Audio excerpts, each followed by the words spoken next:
అందరికీ ముందుగా నూతన సంవత్సర శుభాకాంక్షలు. ఈ సంవత్సరం సార్ వాళ్ళు అడుగుతున్నారు కదా.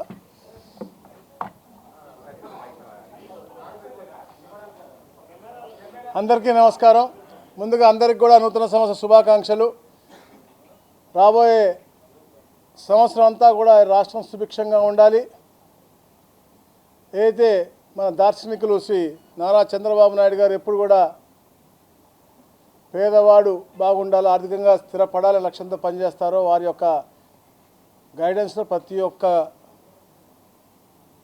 రాజకీయ నాయకుడు అవ్వచ్చు, ఆఫీసర్ అవ్వచ్చు, అందరూ కూడా కష్టపడి పనిచేసి ఆ దిశగా ముందుకు వెళ్ళాలని, ఉపాధి కల్పన కోసం ఏదైతే నారా లోకేష్ గారు కష్టపడుతూ ఉన్నారో అది కూడా 100కి 100% ఈ సంవత్సరంలో అమలు వైపు రావాలనేసి, గ్రామాలు అభివృద్ధి చెందాలి, రాష్ట్రం బాగుండాలని అహర్నిశలు కోరుకునే పవన్ గారి యొక్క ఆలోచనలు, అలాగే వికసిత్ భారత్ అని చెప్పేసి మోడీ గారు మంచి ఆలోచనతో ఈ దేశాన్ని ముందు తీసుకెళ్తా ఉన్నారు. వీరందరి యొక్క లక్ష్యం ఈ దేశం, ఈ రాష్ట్రం సుభిక్షంగా ఉండాలి. ముఖ్యంగా ఆంధ్రప్రదేశ్ రాష్ట్రం ఏదైతే 1924లో 30 సంవత్సరాలు వెనక్కి వెళ్ళిపోయిందో పునర్నిర్మించుకుంటా ఉన్నాం. బ్రహ్మాండంగా ఈ 18 నెలలు ఒక సుపరిపాలన అని చెప్పి ఈ కూటమి ప్రభుత్వం అద్భుతంగా పరిపాలించిన విషయం మనం అందరం కూడా చూసాం. గౌరవ ముఖ్యమంత్రి గారు ఎప్పుడు కూడా ఇచ్చిన ప్రతి మాట నిలబెట్టుకోవాలి, అలాగే అన్ని సంక్షేమ పథకాలు క్షేత్రస్థాయిలో అమలు అవ్వాలి. అభివృద్ధి సంక్షేమం రెండు కళ్ళగా భావిస్తారు కాబట్టి ఆ రెండు ఎప్పుడు కూడా, అందుకే ఆయన హెల్దీ వెల్దీ హ్యాపీ ఎన్వైర్న్మెంట్ అని చెప్తూ ఉంటారు. అందరూ కూడా అలాంటి ఎన్వైర్న్మెంట్లో ఉండాలని లక్ష్యంతోనే పనిచేస్తాం. అందుకని ఈరోజు జనవరి 1న ఏదైతే మా అధికారులు ముఖ్యంగా మా special chief secretary Sai Prasad గారు, అలాగే మా CCLA జయలక్ష్మి గారు ఏదైతే గైడ్లైన్స్ ఇచ్చారో 22A నుంచి తీసేయటానికి, నిషిద్ధ జాబితా నుంచి తీసేయడానికి ఇవ్వాల్సిన 9 అంశాలు ఇచ్చారు. దాంట్లో 5 అంశాలు ముఖ్యంగా ఏదైతే ప్రైవేట్ భూముల్లో ఉన్నా కానీ, స్వతంత్ర సమరయోధులు లేకపోతే సైనిక ఉద్యోగస్తులు ఎవరైతే ఉంటారో వారికి ఏదైనా ఒక్క డాక్యుమెంట్ ఉన్నా కానీ, లేకపోతే ఏదైతే సైనిక ఉద్యోగుల రిజిస్టర్ ఉంటుందో దాంట్లో మాజీ సైనికులది రిజిస్టర్ ఉన్నా కూడా తప్పకుండా 22A తీసేయాలని చెప్పేసి, అలాగే ఏదైతే 18/6/1954 కంటే ముందు ఇచ్చినటువంటి అసైన్ భూములు వెంటనే తీసేసేయాలని చెప్పేసి, ఇట్లా పలు అంశాలపైన చర్చించి ఏదైతే తీశారో 5 అంశాలు కూడా మేము 22A నుంచి ఇమీడియట్ తీసేయమని చెప్పాము. ఏదైతే ఒక సర్వే నెంబర్లో కొంత భూమి ఏదైనా ఎండోమెంట్స్లో ఉంటే పూర్తిగా ఇవ్వడం కానీ ఇట్లా ఇవన్నీ కూడా చేయమని చెప్పాం. చుక్కల భూములు, అలాగే ఏదైతే సర్వీస్ ఇనామ్ ల్యాండ్స్ ఉన్నాయో అవి GOMలో పెట్టి ఈ నెలలో అవి కూడా క్లియర్ చేయాలని చెప్పేసి మేము ఒక ఆలోచనలోకి వచ్చాం. ఎందుకంటే అవి GOMలో ఉన్నాయి, డిస్కషన్లో ఉన్నాయి కాబట్టి, ఫైనల్ స్టేజ్లో ఉన్నాయి కాబట్టి అది దాని ద్వారా రావాలనేసి. అందుకని 9లో 5 ఈరోజు మేము సంతకం పెట్టి ఒక మంచి ఆలోచన ఇచ్చాము. దాని తర్వాత మిగతాయి కూడా అంటే 22Aలో ఏ ప్రైవేట్ భూమి కానీ ఏదైతే ఉన్నాయో ఏది కూడా ఉండటానికి వీలు లేదు అనే లక్ష్యంతోనే ఈ యొక్క కార్యక్రమం ఈరోజు చేయడం చాలా ఆనందదాయకంగా ఉంది. అలాగే ముఖ్యంగా ఎక్కడ ఎలాంటి అన్సెటిల్డ్ విలేజెస్ ఉన్నా కూడా వాటిపైన అధ్యయనం చేసి వాటిని రిజాల్వ్ చేసే మార్గంలో, ఎందుకంటే సంక్రాంతికి తిరుపతిలో శెట్టిపల్లి అని ఒక ప్రాంతంలో ఒక మంచి కార్యక్రమం జరగబోతూ ఉంది. ఎప్పటి నుంచో చూస్తూ ఉన్నారు. దాదాపుగా 2111 మంది మన కుటుంబాలు, 2111 కుటుంబాలు ఎన్నో సంవత్సరాల నుంచి, స్వతంత్రం వచ్చినప్పటి నుంచి కొట్లాడుతూ ఉన్నారు దాని మీద. అలాంటి అన్సెటిల్డ్ ఇనామ్ విలేజ్ని సెటిల్ చేసి, ఎస్టేట్ విలేజ్ని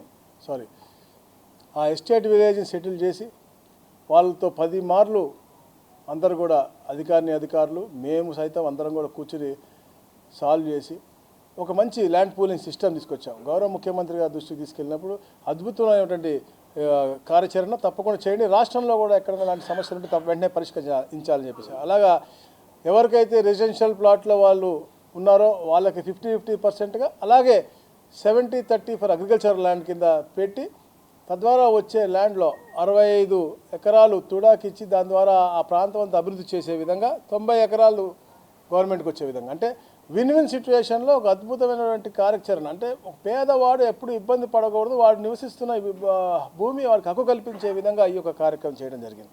అంటే గత 18 నెలల్లో మేము చెప్పాం, మేము సూపర్ 6 అని చెప్పాము, సూపర్ 18 in 18 months చేశాం. మేము రాగానే పెన్షన్ చెప్పిన దానికంటే కూడా వెంటనే ఎక్కువ ఇచ్చాము. 3,000 ఉండాల్సింది 4,000 చేయడం కానీ, 6,000 చేయడం కానీ, 10,000 చేయడం కానీ, 15,000 చేయడం. ఇది ఒకే సంతకంతో అందరికీ వచ్చే విధంగా గత ప్రభుత్వం చేసినటువంటి, అంటే అప్పుడు 250, ఇప్పుడు 250, ఇప్పుడు 270 కాకుండా, అంటే నేను చెప్పేది ఎందుకు చెప్తానంటే, పేదవాడికి ఎప్పుడైతే మనం సంక్షేమ పథకాలు ఇస్తా అన్నామో అవి సక్రమంగా సకాలంలో ఇస్తే వారికి ఉపయోగపడుతుంది. స్త్రీ శక్తి అని పెట్టి చెప్పాం, ఎన్నో కార్యక్రమాలు చేసాం. దీపం 2 అవ్వచ్చు, అలాగే మౌజం ఇమాములకు గతంలో ఇచ్చేవాళ్ళం కూడా, పాస్టర్లకు, అయ్యవార్లకు అందరికి కూడా ఇవ్వడం జరుగుతూ ఉంది. అలాగే ముఖ్యంగా ఇది మత్స్యకార భరోసా అవ్వచ్చు, చేనేతలకు అవ్వచ్చు, అలాగే జూనియర్ లాయర్లకు అవ్వచ్చు, ఇవన్నీ కూడా ఎన్నో కార్యక్రమాలు చేశాం. మరి ముఖ్యంగా ఏదైతే తల్లికి వందనం ఉందో, ఎంతమంది పిల్లలు ఉంటే అంతమందికి ఇచ్చే విధంగా, ఒక కుటుంబంలో 5 ఉన్నా కూడా వారికి కూడా 65,000 రూపాయలు వచ్చే విధంగా ఈ కార్యక్రమం, అంటే చరిత్రలో ఎప్పుడు ఊహించలేదు. అందరూ కూడా ఎంతమంది పిల్లలు ఉంటే అంతమందికి ఇస్తారన్నారు, కానీ తప్పకుండా ఇవ్వాలి అని చెప్పే లక్ష్యంతో ఆ కార్యక్రమం చేసాం. మెగా డిఎస్సి అదొక చరిత్ర. ఎప్పుడు ఎవరు అలా చేయని విధంగా ఇచ్చిన మాట ప్రకారం గౌరవ లోకేష్ గారు ఆ కార్యక్రమం చేయటమే కాదు, వారి కుటుంబాలందరినీ కూడా పిలిచి వాళ్ళతో మాట్లాడి వాళ్ళతో ఇంటరాక్ట్ అయ్యి వాళ్ళకు ఉన్నటువంటి ఇష్యూస్ అన్ని కూడా మాట్లాడి చేసినటువంటి గొప్ప కార్యక్రమం అది. అలాగే మొన్న కానిస్టేబుల్స్ కూడా మీరు చూశారు, చేశారు. మరి ముఖ్యంగా విద్యుత్ రంగం కూడా మనం చూస్తూ ఉన్నాం. ఎన్నో సంస్కరణలు తీసుకొచ్చిన ప్రభుత్వం, అంటే గతంలో కూడా రిఫార్మ్స్ మేము చేశాం, ఇప్పుడు కూడా రిఫార్మ్స్ చేస్తూ ఉన్నాం. పేదవాడికి ఎప్పుడు కూడా భారం కాకూడదని తపంతోనే ఈ ప్రభుత్వం పనిచేస్తూ ఉంది. గత పాలకులు చేసిన పాపాలకి ఈ ట్రూ అప్ ఛార్జెస్ అన్నీ కూడా పేదవాడికి నడ్డి విరిగేలాగా ఉండింది. కానీ మొట్టమొదటిసారి చరిత్రలో ట్రూ డౌన్ చేసినటువంటి చరిత్ర ఈ యొక్క కూటమి ప్రభుత్వాన్ని, 13 పైసలు తగ్గించినటువంటి పరిస్థితి. అలాగే అయితే గత 1924లో ఈ ట్రూ అప్ ఛార్జీలు ఉన్నాయి, దాంట్లో బాగా 4,497 కోట్ల రూపాయలు ప్రభుత్వం భరించాలని చెప్పేసి కూడా నిర్ణయించడం నిజంగా చాలా మంచి పరిణామం. ఎందుకంటే పేదవాడికి ఎప్పుడు కూడా ఇబ్బంది పెట్టము, ఎట్టి పరిస్థితుల్లో కరెంట్ ఛార్జీలు పెంచమని చెప్పేసి ఆ రోజు చాలా గట్టిగా మేము చెప్పాం. ఈరోజు అది నిరూపించుకుంటా ఉన్నాం. గతంలో కూడా మేము 14-19లో కూడా ఒకసారి 2 సార్లు పెంచడం జరిగింది తప్ప ఎప్పుడు కూడా పెంచలేదు. కానీ 1924లో 12 సార్లు పెంచి కేవలం వాళ్ళ అనువాయులు బాగుపడే విధంగా రిఫార్మ్స్ తీసుకున్నటువంటి గత ప్రభుత్వాన్ని. ఇలా అద్భుతమైనటువంటి కార్యక్రమాలు చేసుకుంటూ ముందుకెళ్తా ఉన్నాం. తప్పకుండా ఎవరైతే ప్రజాహితం కోరుతారో వాళ్ళు ఈ రాష్ట్రంలో సుఖంగా సుభిక్షంగా ఉండాలి. ఎవరైతే గతంలో తప్పులు చేశారో వాళ్ళు శిక్షింపబడాలి. ఎందుకంటే మేము ఎప్పుడు కూడా వెండిక్టివ్ గవర్నమెంట్ కాదు. వెండిక్టివ్ గవర్నమెంట్ అంటే ఎవరంటారు, రాగానే ముందు తీసుకెళ్ళాలి జైల్లో, అట్లాగా చట్టం దాన్ని పని చేసుకుంటూ ఎవరైతే తప్పులు చేశారో 2025 మధ్యాహ్న సంవత్సరం లాగా అయింది. ఈసారి నాకు అనిపిస్తూ ఉంది 26 భూములు సంబంధించినటువంటి నామ సంవత్సరంగా అయ్యేటట్టుగా ఉంది. ఎందుకంటే గతంలో అన్ని భూ కబ్జాలు అన్నీ చేశారు. ఈరోజు దీంతో పాటే 22A రిమూవల్తో పాటే ఏదైతే నూతనంగా తప్పుడు రిజిస్ట్రేషన్ జరిగినాయో అవి కూడా లా కంకరెన్స్ తెప్పించుకుని దాన్ని కూడా రూల్స్ అన్నీ కూడా ఫ్రేమ్ చేసి తప్పుడు రిజిస్ట్రేషన్ చేసే అన్నీ కూడా క్యాన్సిల్ చేసే హక్కులు కూడా మేము అధికారులకు ఇస్తూ ఉన్నాం. ఇట్లా అంటే ఎన్నో రకాల రిఫార్మ్స్ తీసుకొచ్చి పేద ప్రజలకి, అలాగే భూములు ముఖ్యంగా, ఎందుకంటే ప్రతి ఒక్క మనిషికి కూడా భూమితో ఒక ఎమోషనల్ అటాచ్మెంట్ ఉంటుంది. జీవించిన తర్వాత, చనిపోయిన తర్వాత అక్కడ దాకా కూడా ఉంటుంది. అందరికీ కూడా రెవెన్యూ డిపార్ట్మెంట్తోనే సంబంధాలు ఉంటాయి. కాబట్టి ఆ రెవెన్యూ డిపార్ట్మెంట్ బాగుండాలి. అలాగే గౌరవ ముఖ్యమంత్రి గారు అయితే కోరుకుంటూ ఉంటారో ఈ రాష్ట్రం బాగుండాలనేది, అది తప్పకుండా ఈ సంవత్సరం మనం పూర్తిగా అయితే అమరావతి అభివృద్ధి అవ్వచ్చు, మనకి విశాఖపట్నం అభివృద్ధి అవ్వచ్చు, అలాగే తిరుపతి ప్రాంతం అన్ని నలుమూలల రాష్ట్ర నలుమూలలో కూడా అభివృద్ధి పథకంలో ముందుకెళ్ళాలి. అందరూ బాగుండాలి, ఉపాధి బాగా కలగాలని చెప్పేసి కూడా మనస్ఫూర్తిగా నేను కోరుతా ఉన్నాను. అధ్యయనం చేస్తూ ఉన్నాము. ఫ్రీ హోల్డ్ కూడా వితిన్ 2 months అది కూడా మీకు అవుతుంది. అంటే గత ప్రభుత్వం లాక్కొని పేదవాడి దళితుల భూములు ఎవరికైతే అసైన్ చేశారో రకరకాల అసైన్మెంట్స్ ఉంటాయి. దాంట్లో ఎవరికైతే పేదవాడికి ఇచ్చామో వాళ్ళని బెదిరించో భయభ్రాంతులు చేసి లాక్కునే పరిస్థితి. అందులోనూ రిజిస్ట్రేషన్ అయిన దాంట్లో మ్యాక్సిమంగా మనకి అంటే illegal way of free hold జరిగినట్టు మనం గమనించాం. అవన్నీ కూడా అధ్యయనం చేసాం. అవన్నీ కూడా అవన్నీ క్లియర్ చేసి ఫిబ్రవరి కల్లా మేము వీఆర్ థింకింగ్ ఆఫ్ అంటే అది కూడా జిఎంలో ఒక ఐటమ్ నేను చెప్పినటువంటి 3 అంశాలు అది కూడా ఒక ఐటమ్ కూడా తప్పకుండా చేస్తాం. అలాగే ముఖ్యంగా రేపటి నుంచి మేము పాస్ పుస్తకాలు కూడా ఇస్తూ ఉన్నాం. ప్రజలు కూడా ఎక్కడైనా చిన్న చిన్న మిస్టేక్స్ ఎందుకంటే గత ప్రభుత్వం చేసిన సర్వే అంతా తప్పులు జరుగుతూ ఉంది కాబట్టి మేము మళ్ళా రీసర్వే చేసినటువంటి పరిస్థితి మేము చూసాము. అందరికి కూడా రేపటి నుంచి పాస్బుక్లు ఇస్తూ ఉన్నాం. రాజముద్రతో ఉన్న పాస్బుక్లు ఇస్తూ ఉన్నాం. 9వ తారీఖు గౌరవ ముఖ్యమంత్రి గారు ఈ రాష్ట్రంలో ఎక్కడో ఒక దగ్గర పెద్ద ఎత్తున ఈ పాస్బుక్ పంపిణీ కార్యక్రమం కూడా చేసి ముగిస్తారు.